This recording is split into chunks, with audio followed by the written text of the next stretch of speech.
everyone? Welcome back to an episode of the Northern Block Podcast. It is Tuesday, January 27th, 2026. I am your host here, Nordic 97, joined with LeBlanc James. LeBlanc, how we doing? Good, I think. Good today? You're good today? Hey, 7-1. 7-1. 7-1. He's on the good side of the seesaw today. Tim, here as well. How we doing, Tim? Doing good. Finally defrosted for my weekend in Chicago. Yeah, it was one hell of a weekend, huh? We got a lot of snow here. Spent pretty much all day snowing. Yeah, that's what we've had for a while. It's brutal. Like 3 hours I was out there shoveling snow. That point, it's just a waste of time. We didn't get hit that bad, actually, up here. At least in Ottawa, we didn't get hit that bad. We got the tail end of it.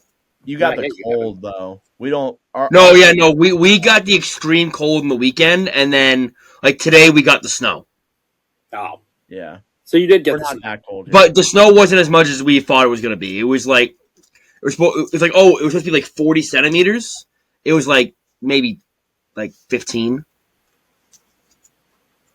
Not bad. Not bad. No, you'll take that. Question for you guys. Yep.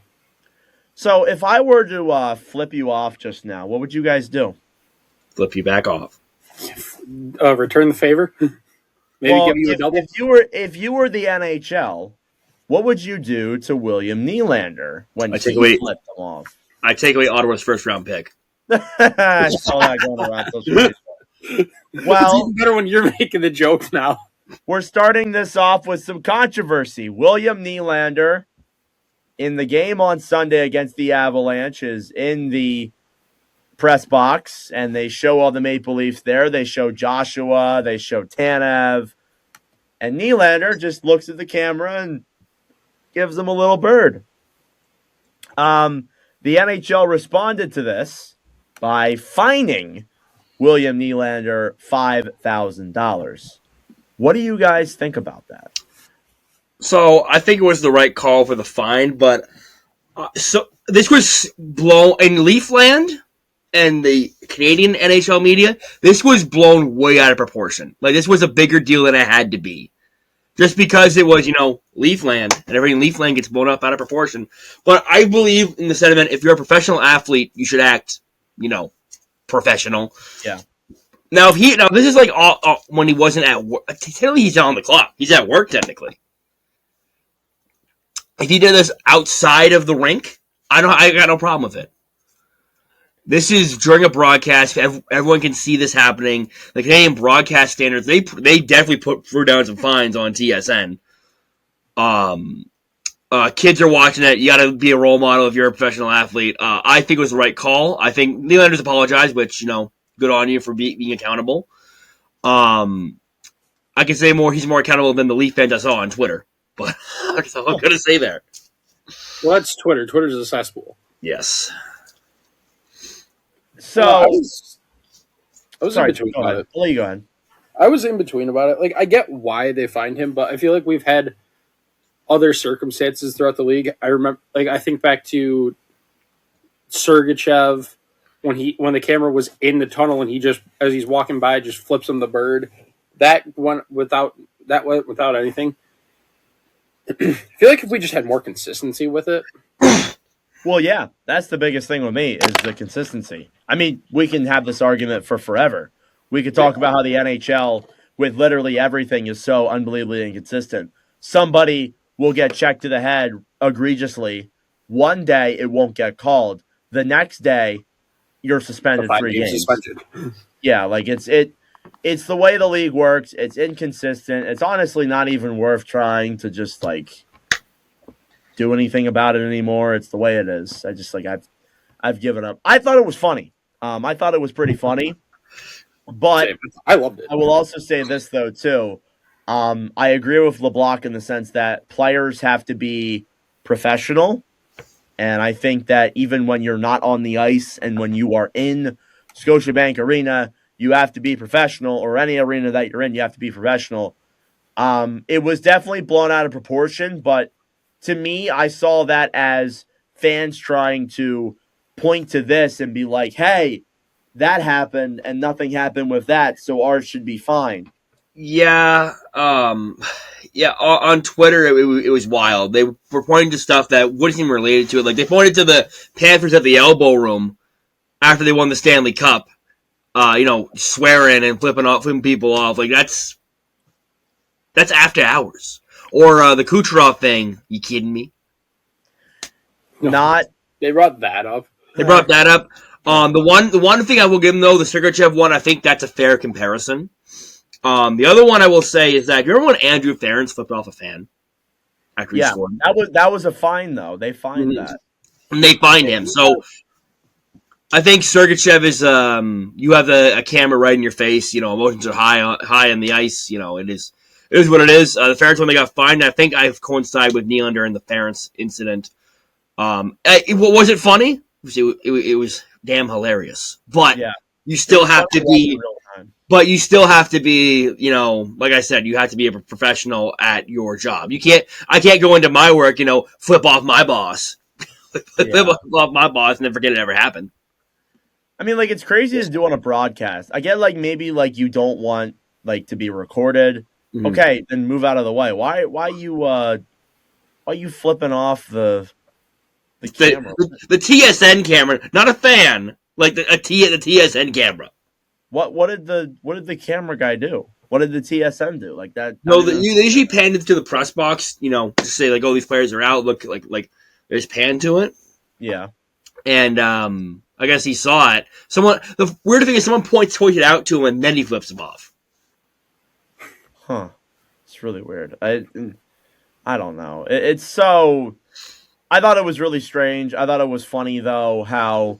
Everybody blew it just so far out of proportion. It was hilarious. All he did was flip him off.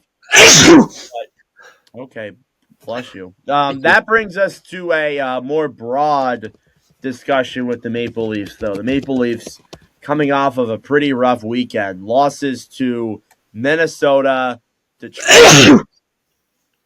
Dog. Silencer Mike.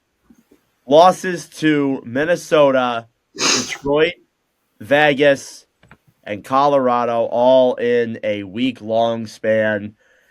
Maple Leafs now find themselves 57 points. They are 6 points back of the Bruins for that last wild card spot. And yeah, I just got to say, although they have a game in hand, it feels like the more and more we go away from, or we go into the season, the more and more it feels like it just ain't the year for Toronto. What do you guys think? It's beautiful. It's beautiful. It's I will always say this. Wait. Let me stop. Wait. Hang on, Tim. Yes. Can you point out what's below the Maple Leafs for me real quick? What's that team at 9? That would be the Senators. Oh, huh. And wait, Tim, who's at 5? That would be the Maple Leafs. Wait, who's at 2 in the Atlantic? These guys. Wait, who's at 3 in the Atlantic? Buffalo. Ooh. I don't know why LeBlanc would be talking smack right now. I wasn't talking about the other teams, but okay. All right, back to the Leafs discussion. That was just a little troll on LeBlanc. It's a beautiful. I will always say this because I think it's absolutely true. It might be call me biased LeBlanc James. The NHL was better when Toronto was bad.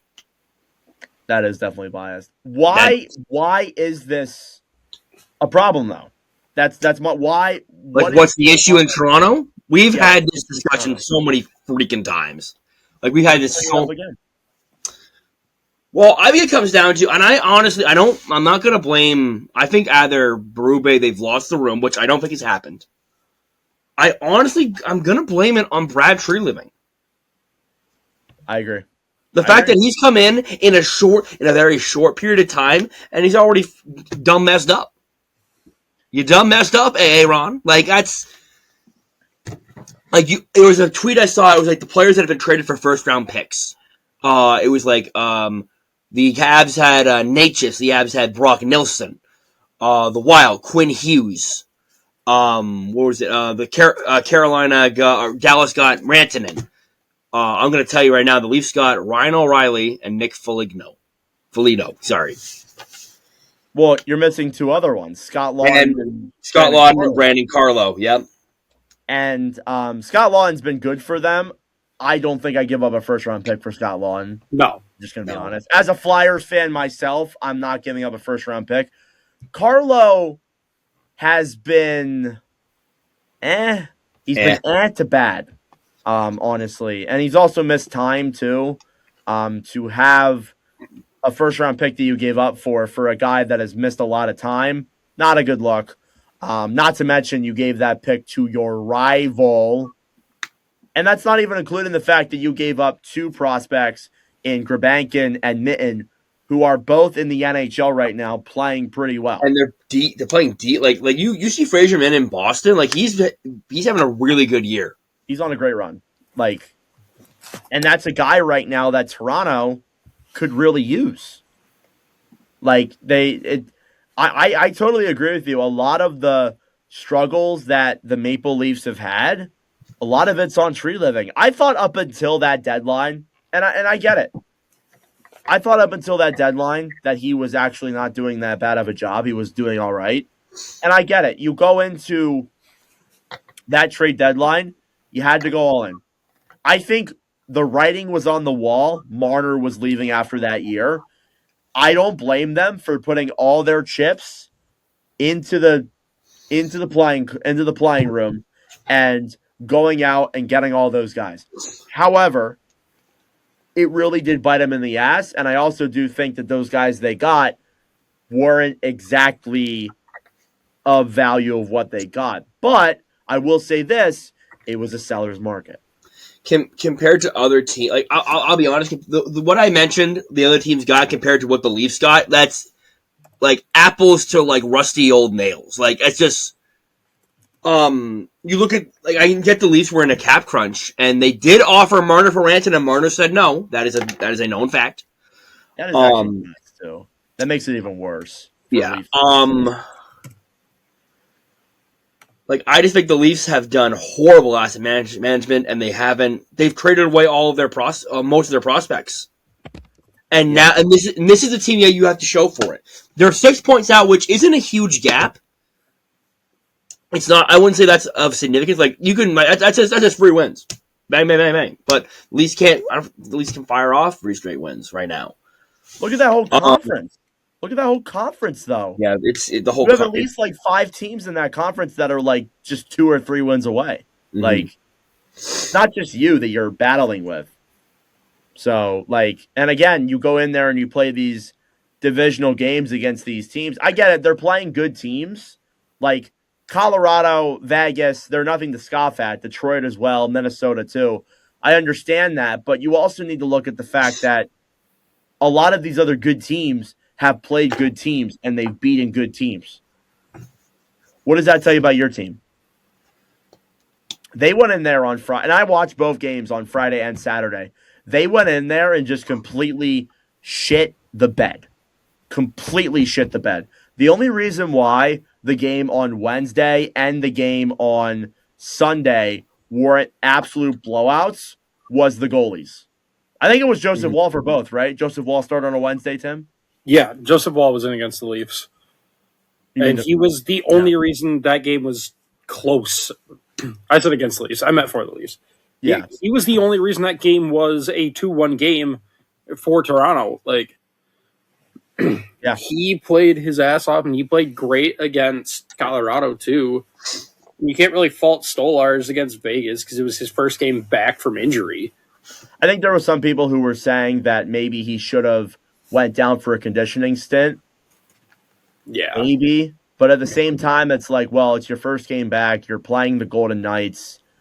You already started Wool 2 days before. You could have went with him again, I guess. You could have went with Hildeby, who's been very good this year.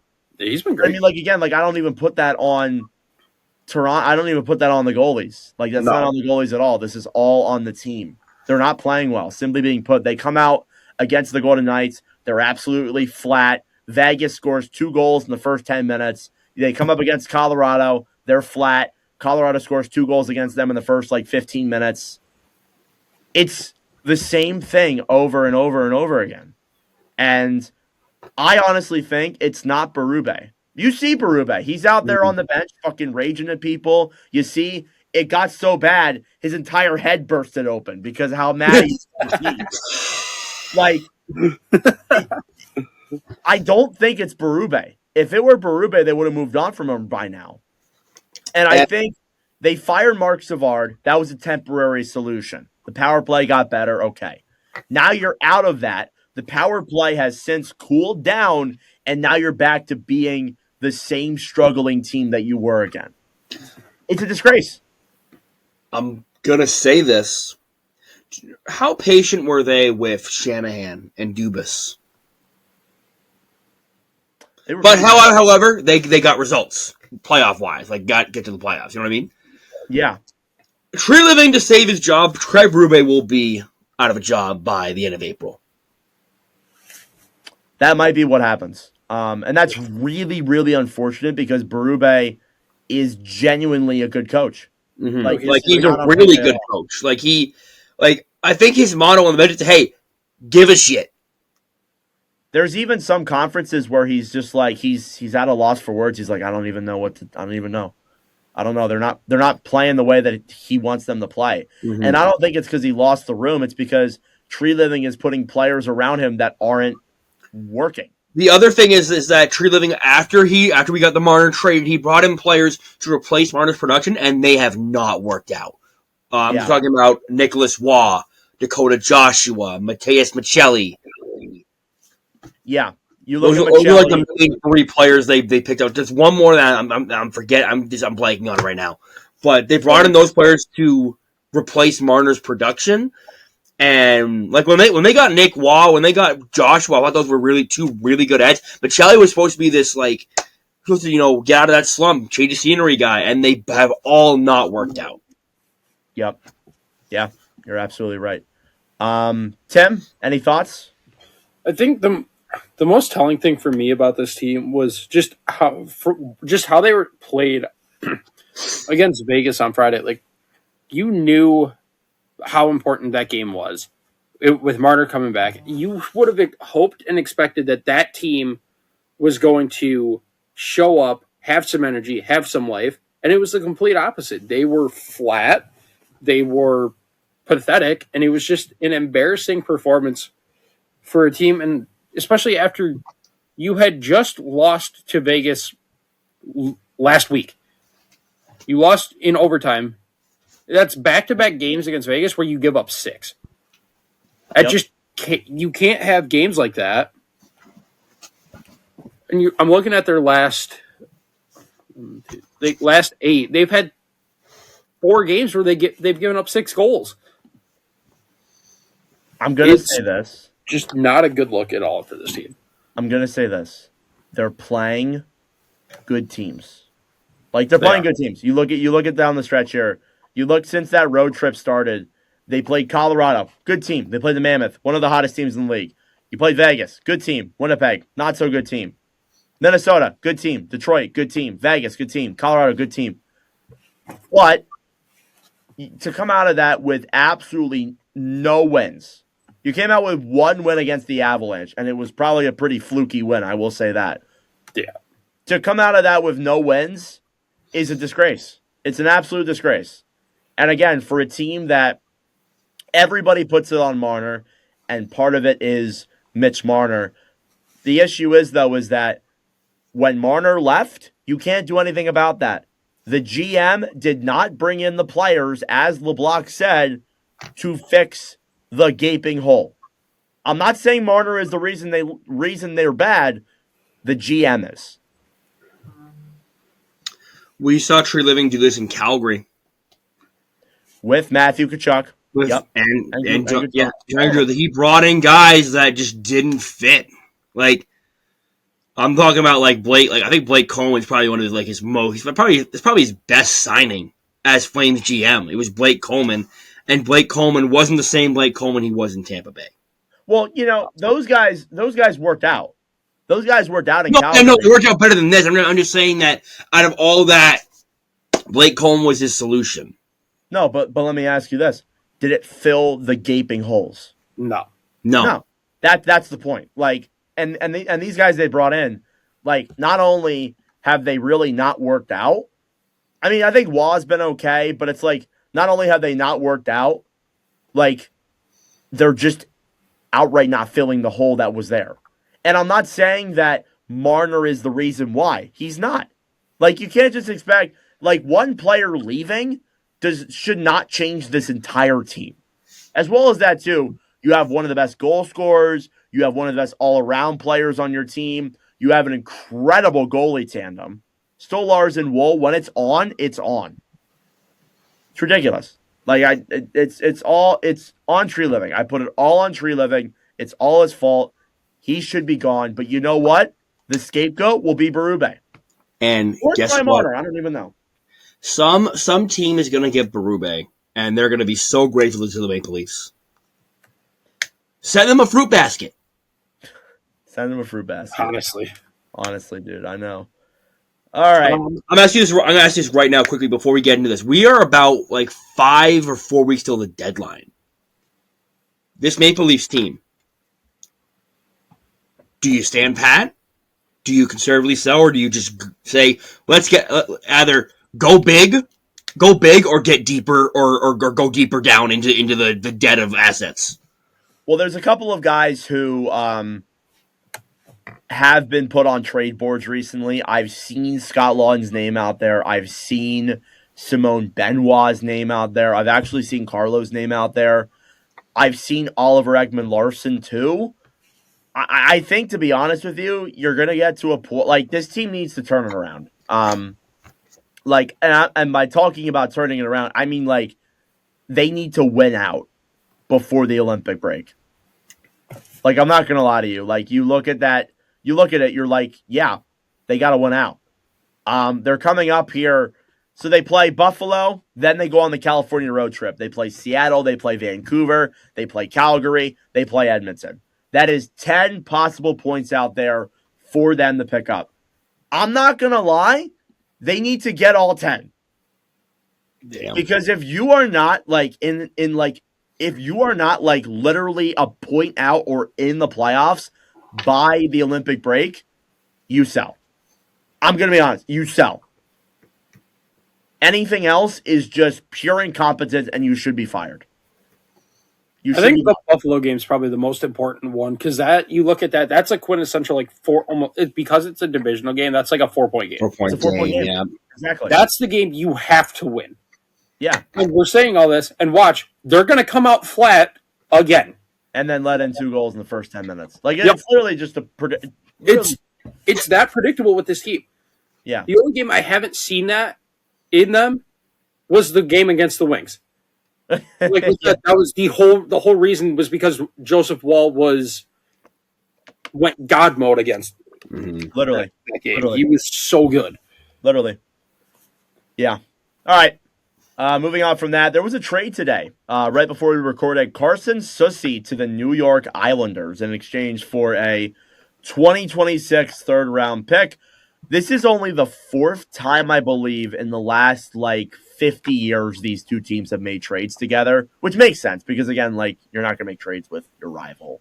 It doesn't really happen that often between any organizations at all. But Soucy to the Islanders for a third-round pick, what do we think? So I was actually when I tweeted this out. If Carson Soucy, a third pair guy, is getting a third round pick, oh baby, it's a seller's market. Oh baby, because I'm like Soucy, like he's fine. Like he's not anything special. He's not going to be an impact player for you on the blue line. But he's serviceable. He's okay, and that's a third round pick. Dog. The Islanders are doing. I'm not going to say the Islanders overpaid though. I think it's a fine trade. The Islanders are doing something that I feared they were going to do, and that was buy when they should not be buying. I don't think this is that bad though. I think this is like the Sherwood deal in a way. It's a soft buy. Do you like this more if Susi signs an extension? I mean, I think I like it for the Islanders because they have a weak point in their third defensive spot, and that's what they need. The Islanders are in a playoff spot, and they're trying to hold it down right now. So I think getting defense is the best way you're going to do that. If Susie signs an extension, I would need to see the AAV before I really make an assessment on that, though. Okay. Tim, what are your thoughts on this deal? I was a little upset because I'm not gonna lie, I kind of wanted Susie. Damn. We need some defensive help here in Detroit here, and he was the guy. He's a left side guy. He was one I kind of looked at as someone who could.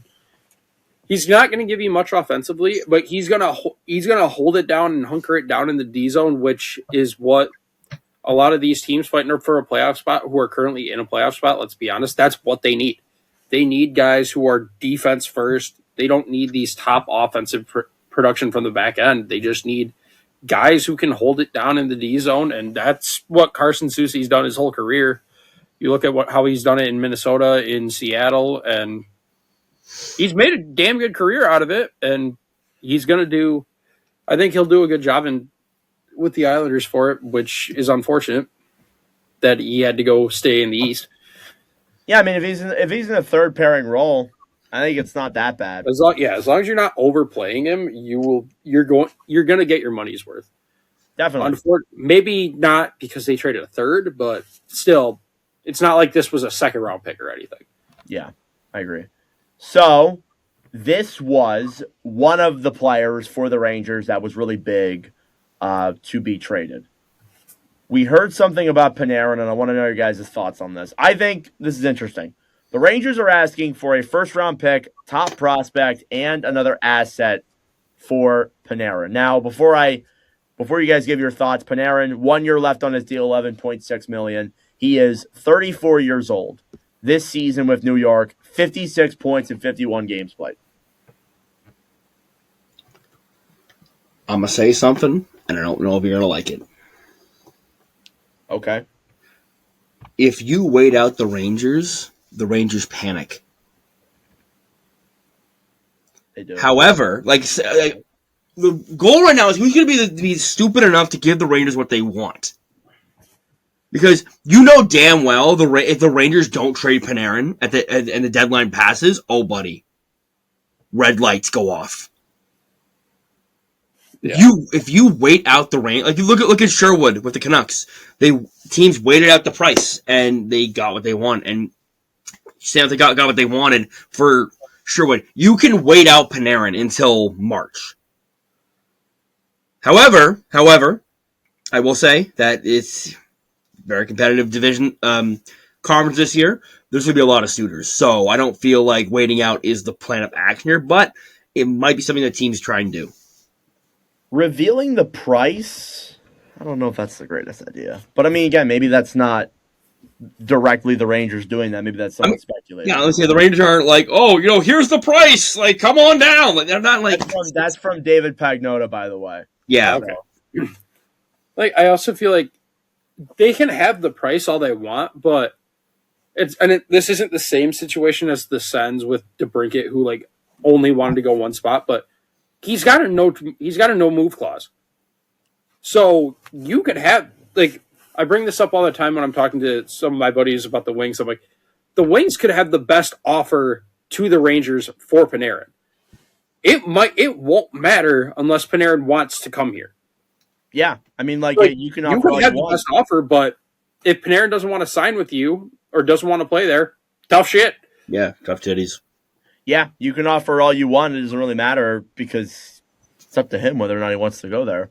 Which, in the end, it kind of hurts the Rangers because they can be asking for all this, but if the places Panarin wants to go is only offering so much, you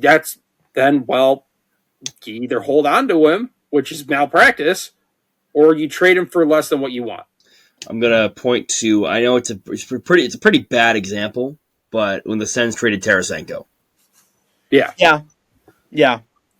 It is. It's not a bad example, but Panarin is 10 times the player that Tarasenko is. Well, no, obviously, but I'm just saying that I agree.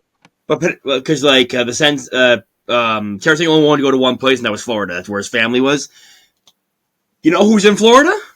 His best buddy from Columbus. Bob? Bob.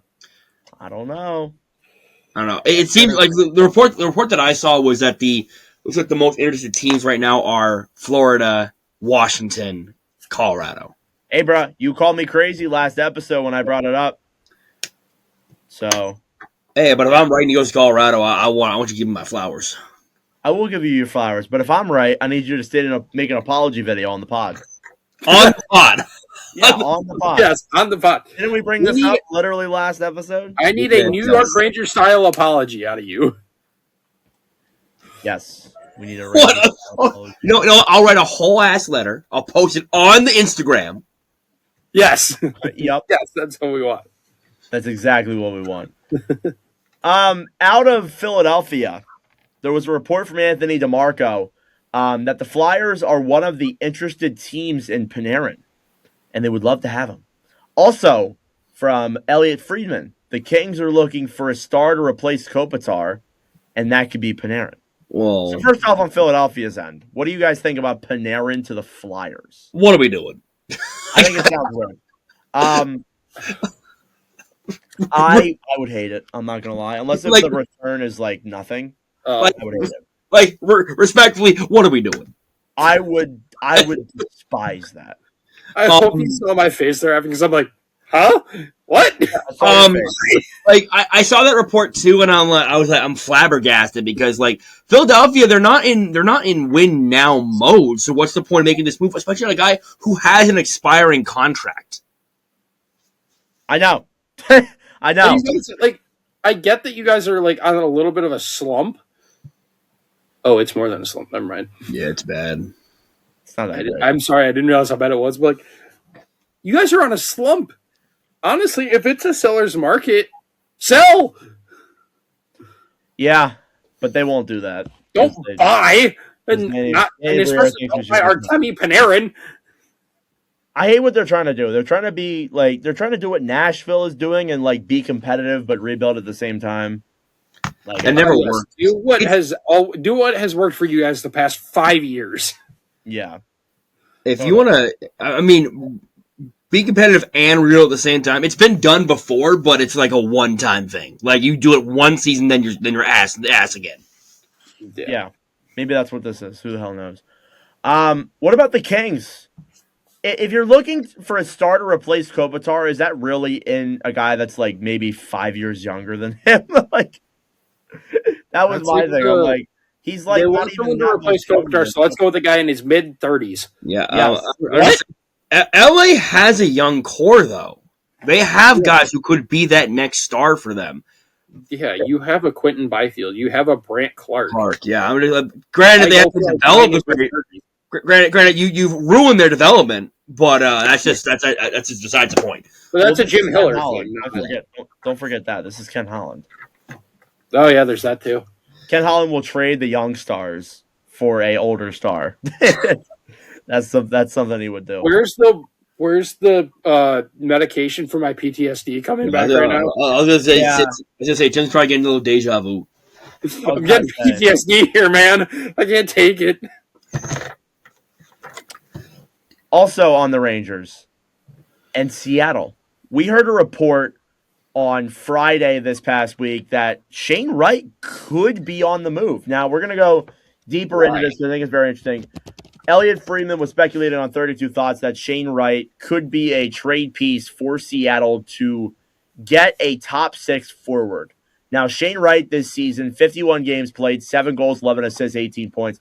He's just not working under Bausma. Last year was a really good year for him. It was like his first rookie year. He had nearly a 20-goal season, 44 points. Then they fire Bausma. Lane Lambert comes in.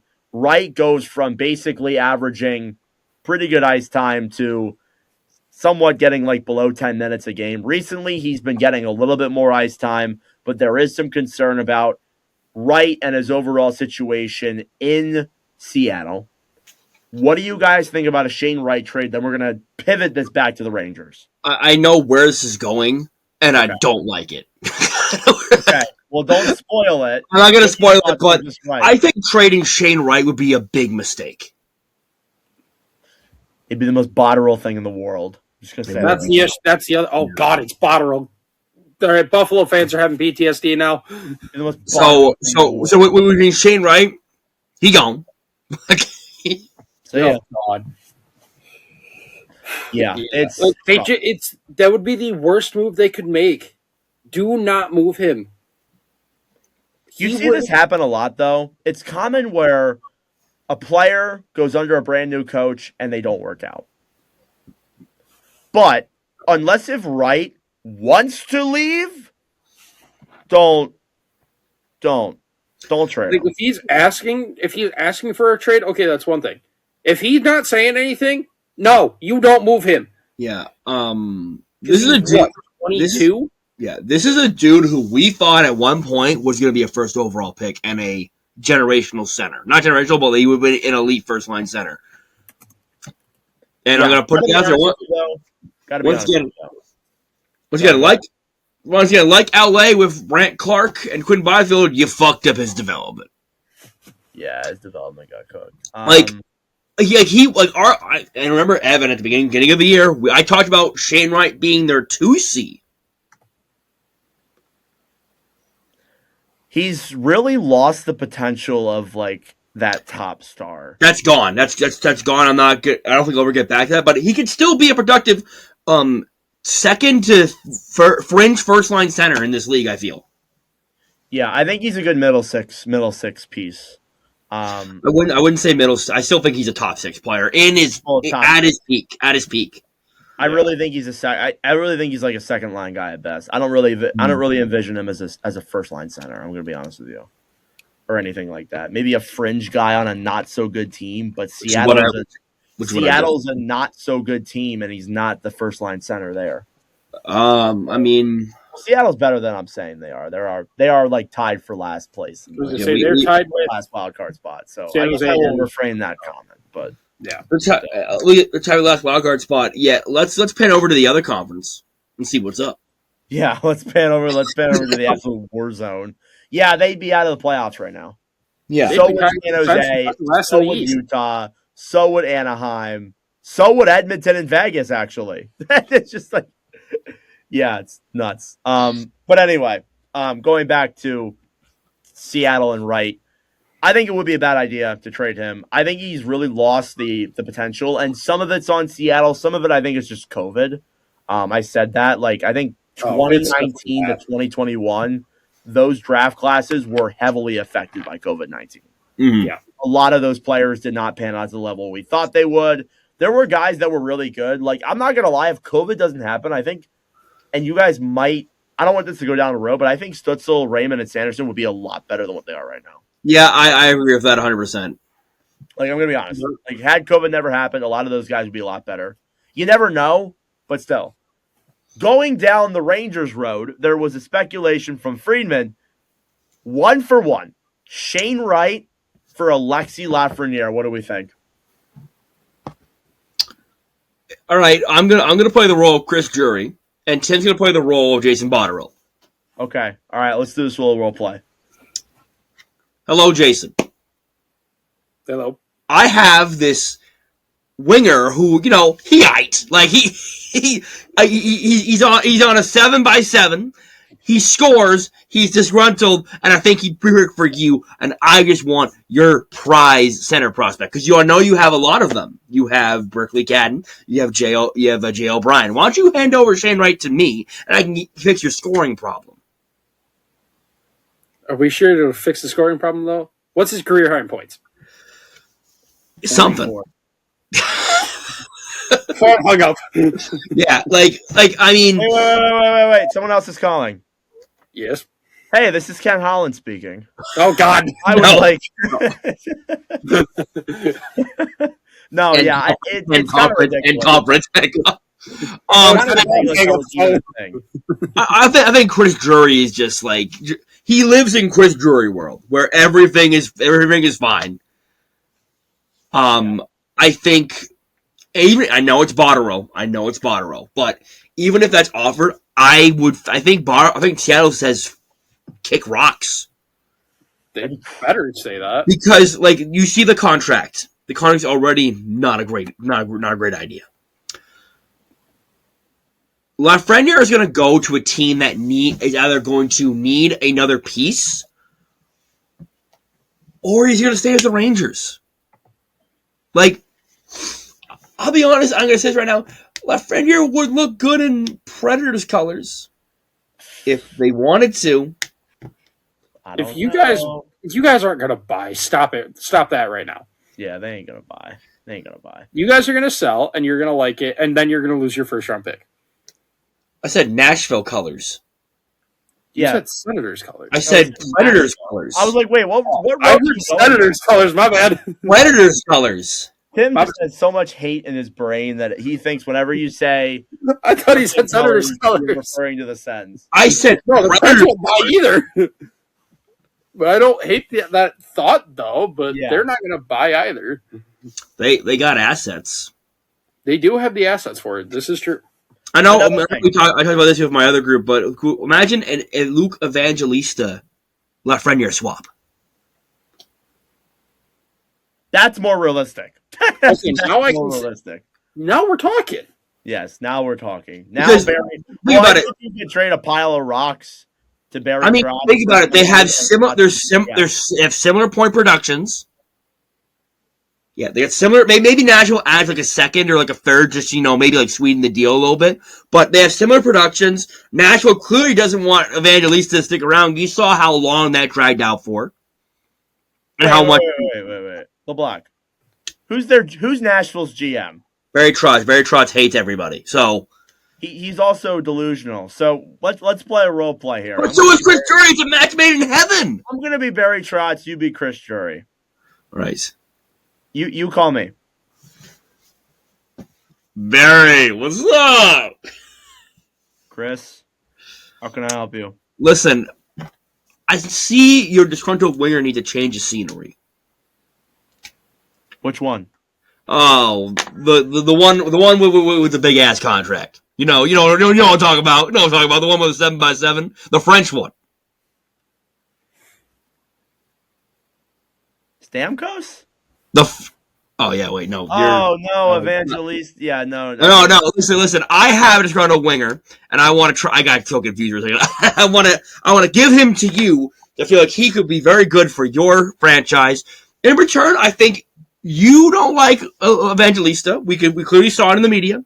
Why don't we do a swap here, and you throw in a second round pick for just for shits, I feel like we're giving you too much. Would you like to settle that down for Jose Saros? Because that's who Barry Trotz is. He's an idiot. Anyway. All right. Next up. Why would I need Soros? I have Yeah, exactly. Next up. Evander Kane. What do we know about Evander Kane, guys? that he's addicted to gambling. Okay, you went down that road. Well, there's reports that Evander Kane and his club have been given permission to talk to other clubs to facilitate a trade. Kane is a pending UFA at $5.125 million deals, has a 16-team approved trade list. While his market has recently been described as lukewarm, when I think it's better described as the temperatures in Ontario this past week, that he would likely recoup just a mid-round pick. Some of the speculated potential trade destinations have been the Avalanche and the Stars. Addition by subtraction is a rare move. But Addition by subtraction is great. That would be a great addition by subtraction in Vancouver. First of all, I want to say there, Evander Kane makes $5.1 million. Even if that's cut in half, that's about 2.6 or 2.55. Still pretty bad for a guy who's not that productive. I'll be honest, I don't think he's getting traded. I think there's going to be no market for him unless all the sellers dry up. Yeah. He will be one of those guys that get dealt on deadline day. You know what's funny? He'll get traded to like Seattle or something. Like it's just like that. Do you remember when Wayne Simmons? I don't want to think about that. You remember when Wayne Simmons got dealt to Buffalo and Buffalo was not even close to a playoff race? Yes, that'll be the same move. Oh God, that was a thing. That's right. You know what's funny? So I saw a tweet under one of the posts about it, and it said, "I've seen this before. His camp leaked this and gets Ken Holland to overpay. He's LA bound." I know we're making fun of LA too much, guys. I'm sorry, but Ken Holland is not a good GM. It's not. It's not that you're making fun of LA. It's that Ken Holland is just low hanging fruit to make fun of. He is very low hanging fruit. I'm speaking facts. Exactly, you are. I wish Pierre Dorian was someone else's GM, so I can just like, hey, think of that low hanging fruit. It'd be nice. I don't have to deal with him anymore, and thank God I don't have to deal with him. Last rumor. There was a big thing that dropped today. Jesper Wallstedt, reportedly his name could be available. Elliot Friedman has heard his name out there in the rumor mill, and apparently it's possible that he could get traded for a forward or something. Now, LeBlanc, you had a trade that you proposed. Would you like to propose that trade here on the podcast? Sure, why not? I was thinking about this because they really want a center, right? You know what center's on the market, and a team that has that center regards him very highly? St. Louis. Robert Thomas to Minnesota for Jesper Wallstedt and others. I'm not saying it's going to be straight up one for one, but like Jesper Wallstedt to St. Louis for Robert Thomas and futures. Yep. Sorry. Wallstedt to Minnesota with futures for Thomas. Excuse me. Yeah. So, like, think about it. That Robert Thomas, he's a legit first line center. So my only qualm with this. Actually, no, I'll let Tim give his thoughts first, because I said something in the group chat. Tim never said anything about it. Tim, what do you think? I think what you said is what I'm also thinking. What the hell does St. Louis do with Bennington or Hofer right after that? Yeah. I like it. That's the only thing that like is a problem. That's the biggest holdup there. Like, are you sending Hofer back in the deal? Well, they're gonna need a backup. Bennington somewhere else? Like, what are you doing here? I get what LeBlanc is saying. I see the vision. I do see it. Hofer back to Minnesota. Can you make the money work, though, is the other question. Can you make the money work with all that? Hofer gets paid more than Wallstedt. Wallstedt's on an ELC. Yeah. Minnesota would have to add in cap to supply it. I'm not sure what their cap's looking like right now. I can't think of a player to throw in a deal. Like, I'm looking, I just think about it. Maybe what about a guy like Ryan Hartman going back as well? I don't know if they want to give up more forwards. Guy for that team, though. I don't know if they'd want to move him. Like, that's one of their centers. Yeah, but if you're getting Robert Thomas, I take Robert Thomas over Ryan freaking Hartman. Well, yeah, I also think too, like they just need a center. Period. Getting rid of a center for another center, I don't know if that's the right play. I think they would love to keep Hartman on their third line. But who says they're done? They could get another center, another like bottom six center for draft picks. I guess that's true, but it's Minnesota's going to go all in. Go all in. I guess that's true, but like I don't know. Unless if you're fully confident you can get somebody else. Maybe. I mean, like, it's not. I see the vision. The other thing is, too, is, like, would you trade in division to a rival? That's the only thing that has me, like, if St. Louis trades Robert Thomas, they're going to rebuild. They're not going to retool. They mean they're starting a rebuild. And that means other pieces can go away, like maybe Jordan Kyrou. Well, I've heard through the Vine is that Thomas, the offer needs to be like astronomical, or an offer that they want to be blown away. Yeah, they need to be blown away. So is Wallstedt? Do you think Wallstedt would blow them away? I think Wallstedt's a nice piece. It's a good start to it. Well, that's the problem. Minnesota's trying to. Minnesota was Wallstedt, Juracek, and a first. It's funny because they traded that first for Juracek. That is funny. That is also funny as well. Hear me out. Wallstedt, David Juracek, a first-round pick in 2027, a conditional second-round pick in 2028. It becomes a first-round pick if they win the Stanley Cup in either of those years.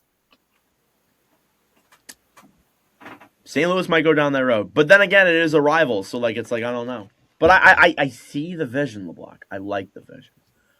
Going to Wallstedt solely, I kind of don't think it happens. I'm going to be honest with you. By the way, Wallstedt is not on an ELC. He is on a regular deal. I apologize. I don't think it happens. I think maybe yeah, they're trying to go all in. Maybe they're testing the waters to see what's out there or if teams would take him. You know what's going to make the money work? What is? Vladimir Tarasenko back to St. Louis. Ooh. Oh, no. I don't know. Maybe. I'm on their wages right now. Yeah, Hartman makes about $4 million, and he's a right wing and a center. But they got Eriksson Ek, Boldy. I think Boldy's a center, too. Am I wrong on that or no? Boldy's just a winger. He's a winger. Okay. You got Eriksson Ek, you have Urov, you have Sturm, and Hartman as your centers. Yeah, they need to upgrade for sure. They do. We'll just see. We'll see. Wallstedt, I get why he's a trade piece. I mean, you look at Philip Gustafsson. He's on a longer-term deal for a longer period of time. He's not even on that deal yet. So it does make sense. I totally get it. Yeah, I get why they're shopping him, but like I would not shop Wallstedt. I would not. If his name's out there, I could see a team maybe just trading for Wallstedt, but I don't think Minnesota's going to go for that. Yeah. No. How about this, LeBlanc? Jesper Wallstedt to Ottawa for Shane Pinto. No, I was thinking about that actually today. I'm like, if they need a center, Shane Pinto just extended though. It'd be a very bad look for Ottawa if they just trade him away. I don't know. I don't know. With Ottawa, I'm always looking at how is this going to be a negative PR move. Just knowing this franchise, knowing how long I've been around this. How is this going to affect the PR? Because we're always in bad PR. That's true. All right, enough of rumors. We're at 50 minutes here, guys. It's time for our first mock draft of the NHL season for the 2026 draft. We're doing 16 picks. Let's hop in. So it is time here today to go over our first mock draft for the 2026 NHL draft. We got the top 16 picks here. First overall to 16th overall. All of us, I believe, pick a grand total of 5 times. I think I pick 6 times, actually, if I read that correctly. So There you go. Alrighty, let's get ready for this draft here. So how it's going to work is I go first, LeBlanc goes second, Tim goes third. We read off the player that we're taking. We tell about why, where the player is going right now. We didn't include teams because I think like teams, it leads to personal preference. It really doesn't bring any value to this. All it is just for fun. But anyways, let's hop in to first overall here. I get first overall because I'm just that guy. I am going to go with, and you're not that guy, pal. Somebody might scoff at me for this, but he's heating up here in the second half. I'm still going with Gavin McKenna first overall. I personally believe that with what McKenna is doing at Penn State is very good. It's not how as crazy we thought he was going to be, but it's a transition from one league to another. I think that you're going from a league that is very different from another. I think McKenna in the first half definitely wasn't what we exactly thought he was going to be. But since returning from the World Juniors, he's played very, very well. And as well as that, too, he did put up pretty good point numbers in the World Junior Championships. Maybe he wasn't as impressive as we thought he was going to be, but he was still very, very good in terms of the scoring. So for that reason, he is still the first overall pick for me. I think anybody else doubting that is nuts, in my opinion. Well, I'm not going to lie. I'm a little shocked because I just feel like the guy that I would take at first overall, give me Ivar Stenberg. Okay. We saw him in the World Juniors. He was decent. He wasn't great, but I feel like he's outperformed McKenna in his league personally. He's got NHL roots, if that makes sense. Right now with Frölunda, he's averaging about a point per game in the in the SHL as an 18-year-old. You know how insane that is? It's pretty He's wild. nuts. Against men. This like I no diss in the NCAA, but these are like grown men playing, and he's a teenager, like basically dominating. The Swedish league is not a high scoring league at all. So I like what he brings to the table. I like his skills. He's got great puck handling, great passing, offensively read. He's so fast, dude. Like I saw him play the World Juniors. Dude is lightning quick. Yeah. Tim, that leaves you third overall. I'm between two here, and they're both defensemen. I'm going to take the one who has a slightly bigger frame. I'm going to take Keaton Verhoff. Yeah, makes sense. Can you say why? He's a 6'4" right-handed shot defenseman. Right-handed shot defenseman in general has a high value, and I feel like with Verhoff, he's great in the D zone, but his offensive game is so good. I was really impressed by what he did at the World Juniors this year. His stock for me grew a lot because of World Juniors.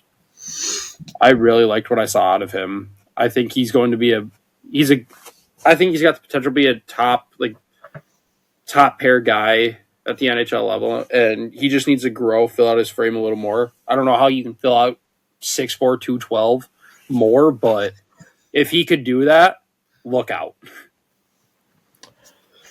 Yeah, he's great. I think again, like he didn't get a ton of time in the World Juniors too, and he still played pretty well.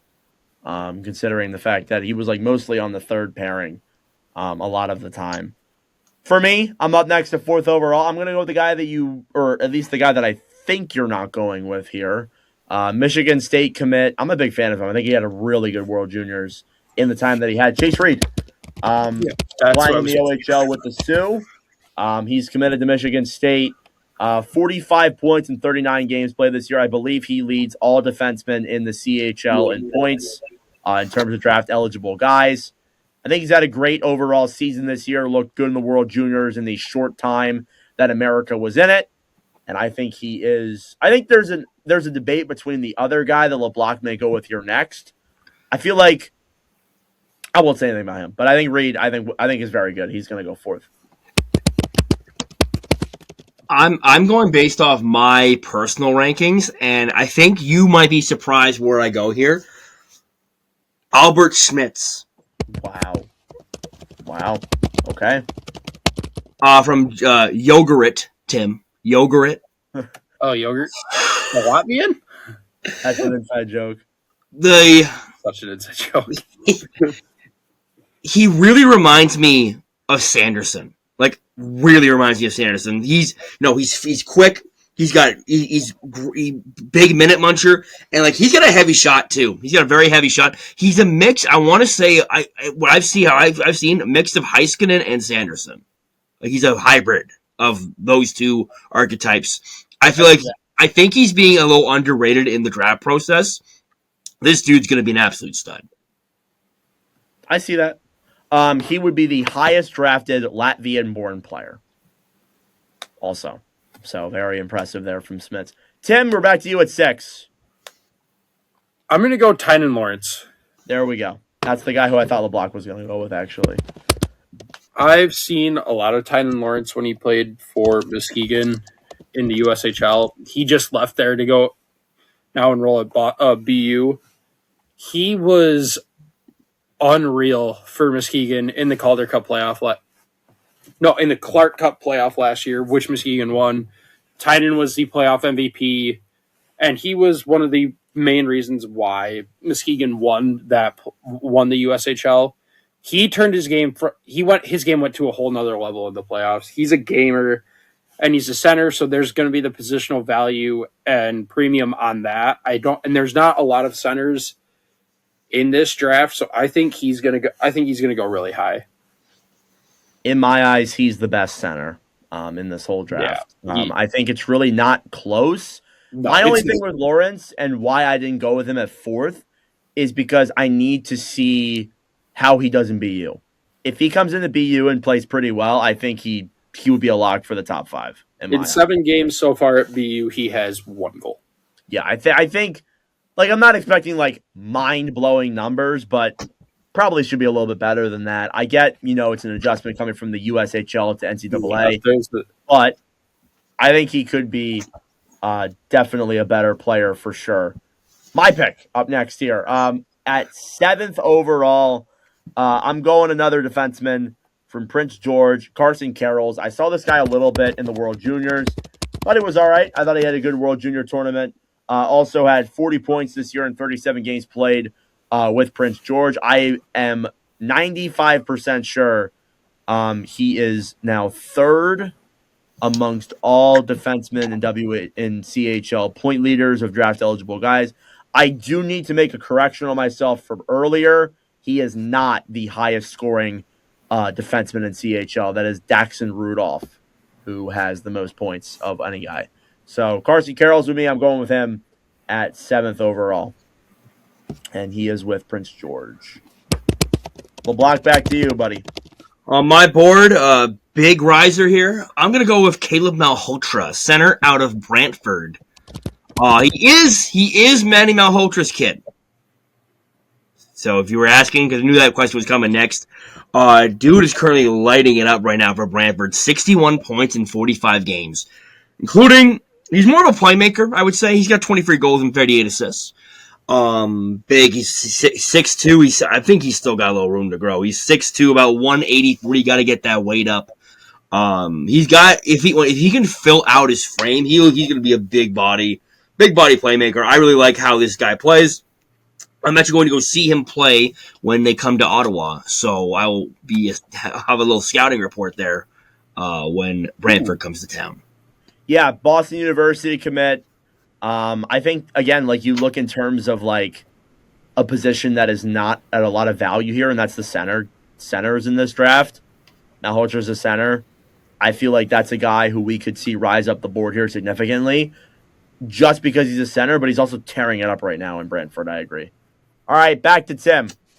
Numero 9. I'm going to go with Viggo Bjork. Okay. He had a good tournament. He had a very good tournament. I was really impressed by what I saw out of him in that tournament. He had 9 points in the 7 games, 6 assists. He was almost an assist per game for Sweden. He's a little bit of a smaller guy, 5'10", 172, but I feel like he has the ability to play center, and if he does have that positional value of a center, I feel like he's going to go pretty high. And from what he's done this year so far in the SHL, it's not Ivar Stenberg level, but he's held his own against men in the SHL, and I've really liked his game so far this year. I think the numbers could be better. 8 points in 29 games played, but you're not going to blow people's minds unless if you are a player of Stenberg's caliber. Yeah. Well, I do think that that's a factor there too, but I think he's still going to be very good. Rounding out the top 10 for me, I'm going with Ethan Belchitz. 6'5", 227. This is a big buff guy. That's a big 45 points in Windsor this past year. I'm going with Ethan Belchitz. I think he's great. As I type his name. All right, into the mid part of the round. LeBlanc, 11th overall. Who we going with? Ryan Rubrick. Ooh, there we go. Out of Niagara. You like laser shots? This guy's got laser shots. Laser shots, very strong. Offensively, high IQ, shot power, puck handling. He plays with an edge, which I love my players who play with an edge. Very, very aggressive. Known around the Niagara area, around the locker room as a team guy. Good leadership role for Niagara. He's also a very good shot blocker. Heavy hitter. I'll be honest. I think this guy could go higher than we have him right now. If he's at 11-0, give me that. He is 6'4", about 216, and he's big boy. His birthday is September 25th, so he is probably the oldest player. That's not like a second year draftee. Right. I could see Rubric in the NHL sooner than later. But I'm pretty high on Rubric. If it wasn't for Malhotra rising up, I'd have him where Malhotra is. Nice. But also, one more thing about Malhotra real quick. His uncle is Steve Nash. Really? The basketball player. Wow, that's cool. All right, back to Tim. I'm going to take the other high-scoring defenseman. I'm going to take Daxton Rudolph. There we go. Like with Keaton Verhoff and Chase Reed, you got big right shot defenseman, and it's a guy who can put up a lot of points. That's going to get you. That'll get you drafted. And like Chase Reed, 6'2", but unlike Chase Reed, he's already 200 pounds. He's already got some weight on him, and I think he's going to be he might go higher in this draft too. And if you know, this is a very good defensive class. Yes, there's a lot of good defensemen in this draft. Definitely, a lot of good defensemen in this draft. That's the draft that I feel like last year was, I think, a lot of centers, if I remember correctly. The year before that was a lot of defensemen. This year is a defenseman class once again. We say this about it's a defenseman class. Somehow Seattle will find a way to not take a defenseman. Draft a defenseman! Yep, exactly. All right, I'm taking a forward here. And this might be going a little bit off the board, but I was a massive fan of this guy's World Juniors. Adam Novotny. You just took my pick. You took my Malhotra pick. That's payback for you. I am a big fan of Novotny. He's killing it in Peterborough right now. 43 points in 37 games played. But this guy absolutely tore it up in the World Juniors. He was phenomenal for Czechia. He wasn't their best player. I think Sahar was their best player, but Novotny was up there. He played phenomenal in that World Juniors, and I think it's going to be a guy that really rises up this list in the future.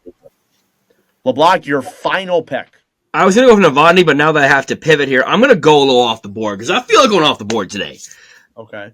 From Victoriaville Tigers, give me Yegor Shilov. Really? BU commit? That's a pick. He's a BU commit, and right now, I know we always say that he played for the Green Bay Gamblers last year. He had okay stats. He is tearing it up with the Tigers, though. 59 points in 42 games, on pace for about just under 40 goals in the Q.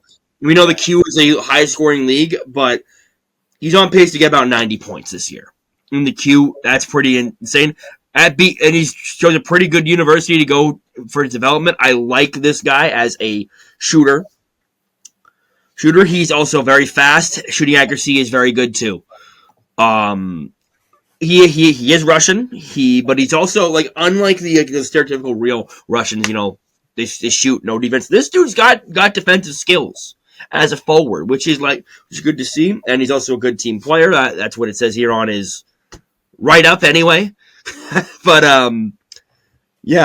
great passer too. I think this guy could be a guy who we go. You know me, I go for the risers a lot, and I feel like this is a guy we could rise up the boards.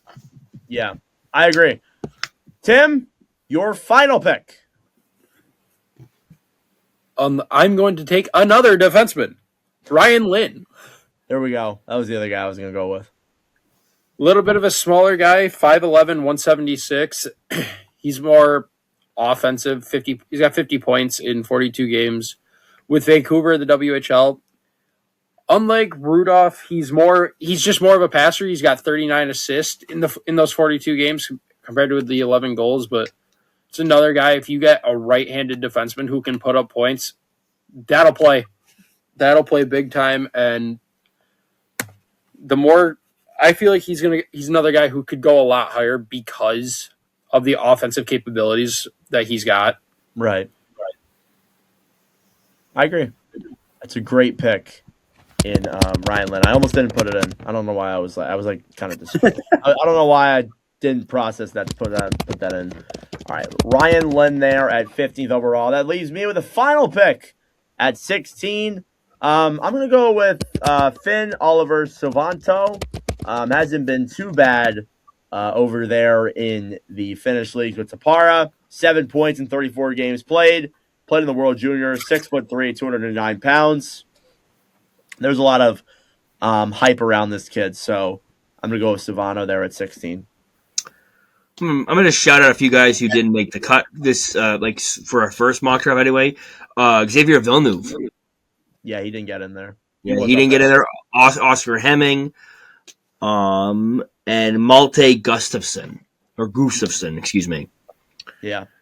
These are just some guys that I think they could get back up here. Even Mathis Preston, I think, could get up there too. But like this is the first time we've done it. It's the first time we've done the three of us doing a mock draft. Usually just me and Nordic going back and forth, but now we have to Hi. Right, now we got a Tim. Yeah, we got a Tim. Yeah. So that was our mock draft. Let us know your thoughts in the comment section down below. So in light of all of those NCAA things going on and all the NCAA players that are in our mock draft, Tim, take us through the NCAA corner, starting off with big news in the NCAA world involving your team, Joshua Ravensburgen to Michigan State. How are we feeling about that? Oh, it was good news on multiple fronts for both of my teams. As a State fan, it's like, oh, good. Okay, we've got our guy who now we don't have to fully rely on Melvin Straub, who's played well in his limited time this year, but I don't know how much we fully trust him. It also tells us that they want another guy post Trey Augustine. And this also tells most Red Wings fans, yeah, he will be going pro next year for sure, which I think everybody knew. Nobody was fully confident with, but now that tells us once and for all that Augustine will definitely be signing after this year. Ravensburgen is going to be coming in, and it's going to be a loaded incoming freshman class for Michigan State because Chase Reed's coming in, and there were three guys near the bottom of the first round coming in with Jack Hextall. Hang on, I gotta find it. Gotta read them all off. Yeah, I gotta find it was in West. Jack Hextall, Brooks Rogowski, Nikita Klepov, and we also have Mason West coming in next year. First up. Because he decided he got taken out of high school, so he's got 1 year junior, then he'll be in. It's going to be a fun Michigan State team to watch next year. And then in terms of hockey in the games over the weekend, I don't like that Penn State's on a heater right now. I really don't like that they've won 7 straight. Womp womp. It's not what I needed to see going into next weekend. Which will you be attending that game? No, I don't have the money to. Are you going to be there? You're not going to be there, right? No, I'm not. I have to coach playoffs for the 10-year-old team that I have. I got bills to pay, so no, I ain't going to do that. You ain't coming down. No way. You weren't going to come down to Pennsylvania anyways. I was thinking about it. Yeah, who willingly goes to PA unless their favorite? Yeah, honestly. But Wisconsin, they're on a slide. They've lost 4 straight. And then we can go into my current top 5. We got the state of Michigan still holds the top 3 spots. Michigan at 1, Michigan State at 2, Western Michigan at 3. North Dakota's there at 4, Denver at 5. Penn State almost made it at 5. I have them at 6. Just hate us, don't you? Yeah, McKenna's going on a run. Watch. You call me nuts now. Just wait till he has 50 points at the end of the year. I'm kidding. Only half kidding. Kind of. Thank you, Tim. All right. Hot topics around sports. The last time we recorded a podcast, there was a national championship that needed to be played. Well, that national championship has been played. Who won it again? Indiana. Not Indiana. fucking- Indiana won the national championship, not JMU, sadly, against the Miami Hurricanes. Everybody, what was your thoughts on Indiana winning? What do we think? If I speak about my finances, Tim gonna slap me. So I'll be honest, it was a good game. I'll be honest, I was at work, but I had my phone like on the stand at work, so I watched the whole game. Indiana deserved it. At the end of the day, Indiana's played like lights out all season. I'm so happy for Fernando Mendoza. The dude is just so genuine. Good for him. I don't know if Good for him. it's so easy. There are a lot of players in sports it's hard to hate or it's hard to like. I don't know if you can hate Fernando Mendoza. He's just his story, everything about him. And then he's going to be stuck going to the Raiders. Yeah. Poor guy. Poor tortured. Poor Fernando. Hey, at least he'll be in Cancun every year. Yeah. But I think in general, the way to think about this Indiana team, this might be one of the biggest turnarounds just in sports history. It is the biggest turnaround in sports. They were a perennial basement dweller in the Big Ten. Like I remember growing up, they would be on the schedule for Michigan State. And I'm like, oh, that's a win. And I didn't even know if Michigan State would be good that year, but I knew that would be a win because Indiana was just that bad. Now you see Indiana and you're like, can we not play them, please? The state doesn't have them next year, thank God.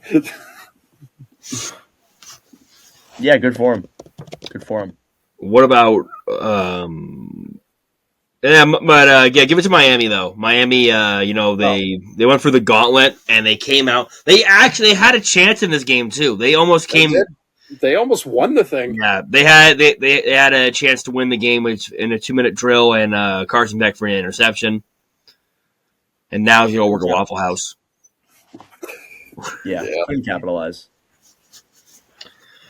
I think he's doing off pretty well though. Yeah. The Patriots are going back to the Super Bowl. Yeah. The mass holes have been reincarnated, and I'm not here for it. I'm gonna say right now, no one liked that. No one liked that. Well, I did because I don't like the Broncos. So get you by it. The fact that you rather would have had the mass holes come back. I love how he says that no one likes it, then proceeds to be like, "Hey, I liked it." No, I just don't like Sean Payton. What are we doing? I just don't like Sean Payton. I know you don't like Sean Payton, but we don't need the Patriots to come back. We already got done. We were finally done with the Chiefs. I needed someone we No, it's going to be the Patriots again. Listen. The Eagles did it last year. The Seahawks don't do it this year. we need the Bird team to save us again. Yeah, we do. Yes. I need the Bird. The Bird got to save us again. Yeah. That Seattle Rams game was insane. That was one of the best football games I've ever watched. I didn't watch it. Did you watch it, Tim? I watched what I could when I wasn't sleeping. Damn. I got home. I was tired from driving like 4 or 5 hours back home from Chicago in the snow. It was a really good game. I really do. I'll be honest, both teams deserve to go to the Super Bowl. In my eyes, that may have been the Super Bowl. I'm not gonna lie to you. Yep. You're low key like right. In my opinion. And I'm gonna be honest, I think the Patriots got a shot, but I feel like Seattle's gonna smother them. That Seattle defense is so good. They're so good. Like, I don't know. I hope Seattle wins the Super Bowl, though. That's my pick. Anyway, that's a spoiler alert. Yeah. All right. Anything else you guys want to talk about in terms of hot topics around sports? Allmark's back. That's okay. Yeah, Allmark's back. Well, we didn't mention it earlier, but Allmark is back. That's true. Good for Allmark, honestly. I don't know if he's going to play on Wednesday, but he's back with the team. I think that's a good sign. That's definitely a good sign that he's back. Not really anything MLB, not really anything NBA. Yeah, not really a ton going on besides like the NFL. Like football is really big right now. I mean, we had coaches be hired in the NFL, but none of them are really notable to talk about. I'm not going to lie to you. Didn't Harbaugh get hired by the Giants or whatever? Yeah. I saw that. Stefanski got hired by the Falcons. Minter got hired by the Ravens. Yeah. Robert Saleh. Yep, Saleh to the Titans. I love that hire. I think it's a really good hire. All right. That's pretty much all I got then. Honestly, don't really got much else. All right. That will do it for this episode of the MVP. Thank you all so much for tuning in. I really appreciate it. Subscribe down below. Follow on Spotify and Apple Podcasts. And we will see you guys in the next episode. Namaste. I just do what I do. See me? I just do what I do. Man, I just do what I do. To know about you, I just do what I do. Check. That's the intro. See that? Yeah. I just do what I do. See me? I just do what I do. Yo, check. Let me flip this script. I feel privileged for all who can witness this. I am close to divine. Know the moment is mine, need an omen or sign. Providing a back sound to all the squares that ask around. Be getting it, my skills pay me. Trying to get a million, baby, with an adopted flow that God gave me. Me now. Tell whoever runners that they spot is temporary till I take it, it's mine. I'm selfish. Your will. Tell Miss I'm on my wealth tip. So when we cash out soon, I'm just investing. Hey, no yes men. I've been a legend since before mom and dad had me and was best friends. I chew through comp, don't test them. I chew on tracks, cause after that I bless them.